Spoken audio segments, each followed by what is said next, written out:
Bonjour, je m'appelle Cécile Baudin, j'ai 50 ans. Je suis DRH de métier, mais depuis 2 ou 3 ans, je me consacre à l'écriture. C'était un rêve d'enfance et je m'étais promis de lui donner une vraie chance un jour. Alors voilà, ce jour c'est maintenant avec Marque de fabrique, mon premier roman, que j'ai tout simplement envoyé aux presses de la Cité.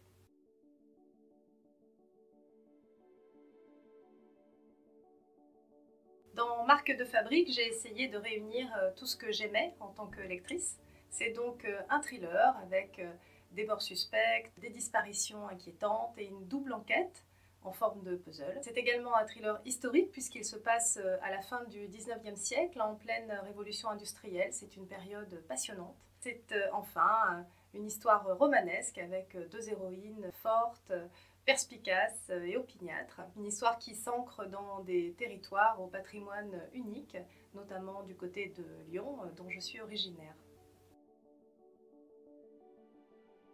Alors d'une façon générale, je suis assez facilement inspirée par les lieux et il suffit que je regarde un peu longtemps une friche industrielle ou un village en ruine pour avoir l'impression de deviner ce qui a pu s'y passer de sordide ou d'émouvant. C'est pour ça que dans Marque de fabrique, les lieux sont très importants, ils sont presque des personnages à part entière. Des lieux comme des lacs encastrés où on cultive la glace, des ateliers de fileurs d'or qui sont dissimulés sous des grandes verrières ou des usines-pensionnats très austères où on faisait bouillir les cocons pour récupérer le fil de soie. J'en ai beaucoup. Quand je commence une nouvelle histoire, j'achète un nouveau cahier, un nouveau crayon à l'ancienne, c'est obligatoire. Également, juste avant de commencer à rédiger, je vais passer quelques jours sur les lieux de mes histoires, de façon à m'imprégner des lumières, des odeurs, des ambiances, c'est important pour moi.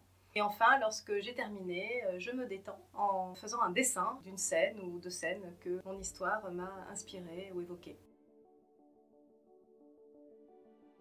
À tous, j'espère. En particulier alors, à ceux qui aiment le suspense, les rebondissements, les énigmes à tiroir où chaque détail compte. À ceux qui, comme moi, aiment qu'on leur raconte la grande histoire à travers la petite histoire, celle des vrais gens qui auraient pu être nos aïeux. À ceux aussi qui aiment les enquêtes sans smartphone ni expertise ADN. C'est très intéressant, ça permet de se concentrer sur les témoignages, les déductions, l'observation. Et enfin, à tous ceux qui, par curiosité ou par nostalgie, ont envie de voir revivre des métiers disparus ou des villes endormies, comme du temps de leur grandeur.